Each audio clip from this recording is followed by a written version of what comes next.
Emergency exit, Wikipedia audio. An emergency exit in a structure is a special exit for emergencies such as a fire. The combined use of regular and special exits allows for faster evacuation, while it also provides an alternative if the route to the regular exit is blocked by fire, etc. The qualifications for an emergency exit are as follows. It must be in a location that is easily accessible. The exit must have an area or location that it can bring you to in the event of any emergency situation. It must be controlled by the inside of the building. It must be well managed and regularly upkept, and it must be in a permanent location. It is usually in a strategically located outward opening door with a crash bar on it and with exit signs leading to it. The name is a reference to when they were frequently used. However, a fire exit can also be a main doorway must be able to be unlocked from the inside of the room.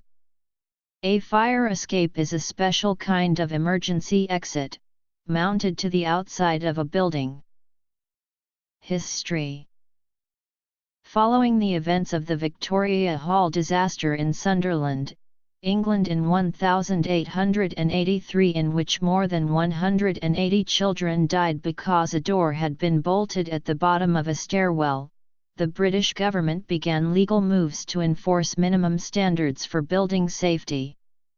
This slowly led to the legal requirement that venues must have a minimum numbers of outward opening emergency exits as well as locks which could be opened from the inside. However, these moves were not globally copied for some time. For example, in the United States, 146 factory workers died in the Triangle Shirtwaist Factory fire in 1911 when they were stopped by locked exits, and 492 people died in the Coconut Grove fire in a Boston nightclub in 1942. This led to regulations requiring that exits of large buildings open outward, and that enough emergency exits be provided to accommodate the building's capacity.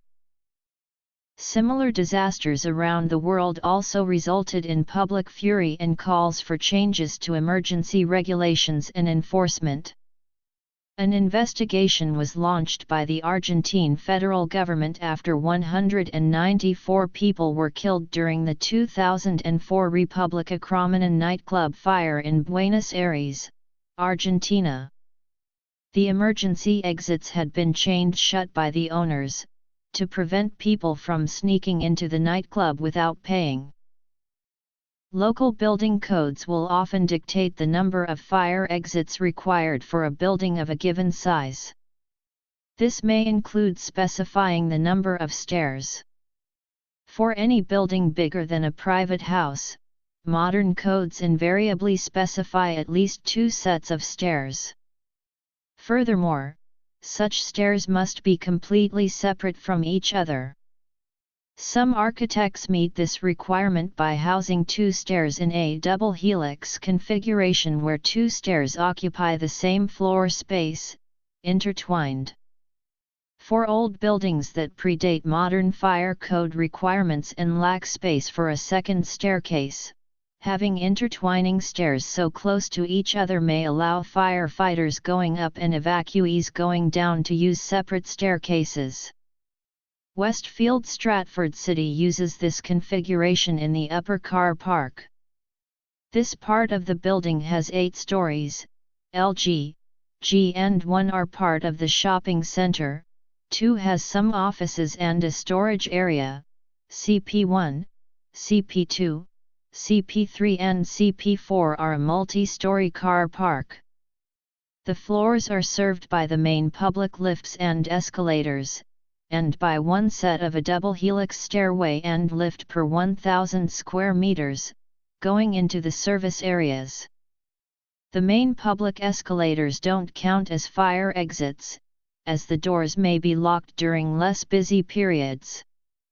The building, therefore, has 1 fire exit per 4,000 m2 of floor space. Knowing where the emergency exits are in buildings can save your life. Some buildings, such as schools, have fire drills to practice using emergency exits.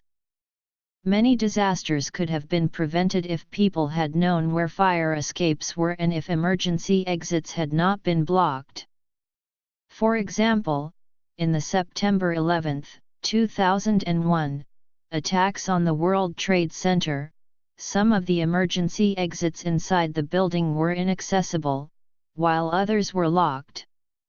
In the Stardust disaster and the 2006 Moscow hospital fire, the emergency exits were locked and most windows barred shut.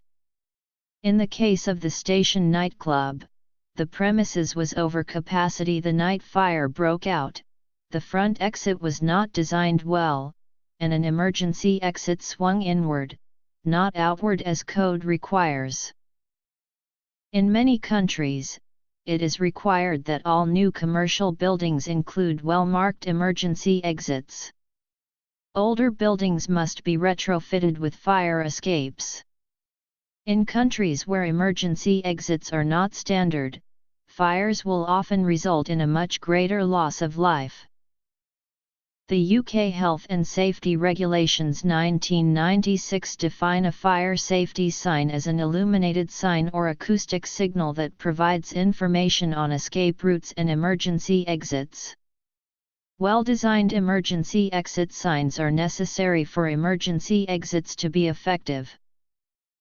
Fire escape signs usually display the word exit or the equivalent word in the local language with large, well-lit, green letters, or the green pictorial running man symbol developed and adopted in Japan around 1980 and introduced in 2003 by ISO 7010. Pictorial green running man sign is mandatory in the Japan, European Union, South Korea, Australia, New Zealand, and Canada, and increasingly becoming common elsewhere. Some states in the United States currently require the exit signs to be colored red, despite the usage of color red in signage usually implies hazards, prohibited actions or stop, while the color green implies safe place/actions or to proceed. Older building code in Canada required red exit signs, but no new installation is allowed. Building code regulations. Firefighters have cited overzealous guards who told people during a fire that they are not allowed to use emergency exits. The practice is actually quite common in the absence of fires, as well. Some skyscrapers have stairwells with standard emergency exit signs on each door, which then lock upon closing. Users of these stairwells are trapped, whether they know or do not know that the only door that opens from the inside is the one on the ground floor. A further problem becoming very common in the USA is that retail stores at night close one of their main entrance/exits through makeshift heavy metal barriers, signage, paper notes, or junk placed in front of the exits. Some actually lock their exits. A large array of signage and mechanical exit systems have also been devised, including signage that says contradictorily, "This is not an exit, do not use this exit," or warning users that a heavy penalty will be assessed for non-emergency use.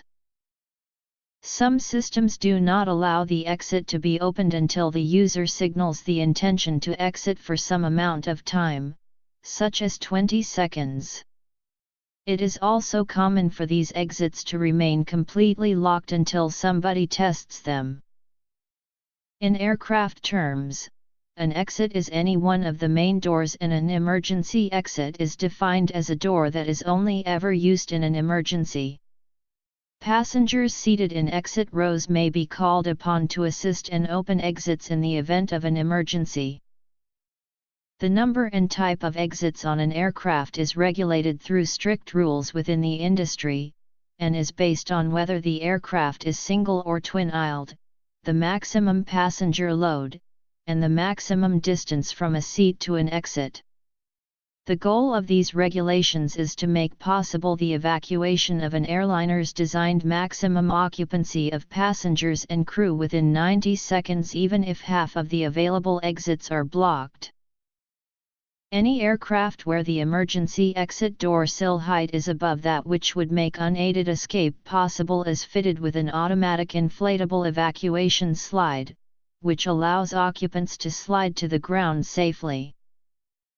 Some have alarms activated when they are opened, to alert staff of unauthorized use during non-emergencies.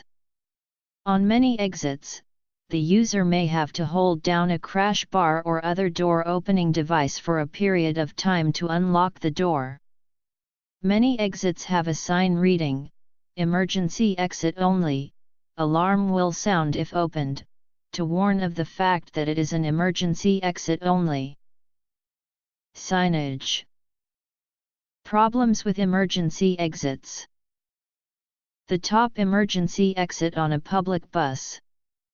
This exit is designed for use when the sides of the bus are blocked. Note that it is written in English, Spanish and Vietnamese. On aircraft. Various types of emergency exits. Gallery. Red exit sign in the United States. An exit sign on a school bus. Overwing emergency exit of a Boeing 737. Emergency light with an emergency exit pictogram. Exit sign in Taiwan. Emergency exit in Hong Kong. The Chinese characters literally translate as out mouth, so logically exit. New style emergency exit in Hong Kong. Exit sign on floor. Emergency exits in crowded events. Emergency exit sign printed in red color on the walls of flats in Iran. Emergency exit of MTR Hyundai Rotem EMU located in the middle of both heads/ends of train, which requires to open by switching on the mechanisms.